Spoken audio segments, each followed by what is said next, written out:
ডিব্ৰুগড়ত কেন্দ্ৰীয় বিদ্যালয়ৰ নতুন স্থায়ী ভৱনৰ আধাৰশিলা স্থাপন। ডিব্ৰুগড়ৰ ৩৭ নম্বৰ ৰাষ্ট্ৰীয় ঘাইপথৰ কাষৰ কনভয় ৰোডত নিৰ্মাণ হ'বলগীয়া নতুন স্থায়ী ভৱনটোৰ আধাৰশিলা স্থাপন কৰে কেন্দ্ৰীয় মন্ত্ৰী সৰ্বানন্দ সোণোৱালে।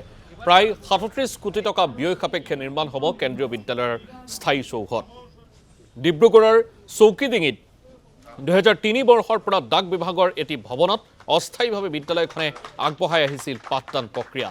আজি মাংগলিক অনুষ্ঠানৰ মাজেৰে ১৫ বিঘা ভূমিত নিৰ্মাণ হ'বলগীয়া বিদ্যালয়ৰ স্থায়ী চৌহদৰ আধাৰশিলা স্থাপন কৰে মন্ত্ৰীগৰাকীয়ে। খুব ভাল লাগিছে যিখিনি অৰ্থৰ টকা পইচাৰ এই গৃহ নিৰ্মাণৰ বাবে প্ৰয়োজন আছিল প্ৰায় ৩৮ কোটি টকা, সেই টকা তেখেতসকলে মোকলাই দিয়াৰ বাবে আমি আজি এনেধৰণে আধাৰশিলা স্থাপন কৰিবলৈ সক্ষম হ'লোঁ। আৰু গোটেই বিষয়টোৰ ক্ষেত্ৰত স্থানীয় বিধায়ক প্ৰশান্ত ফুকন ডাঙৰীয়াও বহুদিনৰ পৰা এই বিষয়টোত নিৰন্তৰভাৱে লাগি আছিল আৰু তেখেতে মোকো কৈছিল।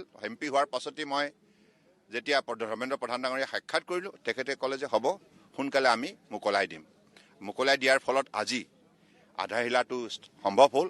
আৰু ডিব্ৰুগড় এখন 180 বছৰতকৈ অধিক এখন ঐতিহ্যমণ্ডিত চহৰ। গতিকে এইখন চহৰৰ নাগৰিকসকলে সদায় অত্যন্ত আন্তৰিকতাৰ আশা কৰে যে ইয়াত উন্নত মানদণ্ডৰ শিক্ষানুষ্ঠান গঢ় লৈ উঠক। গতিকে আমিও আশা ৰাখিছোঁ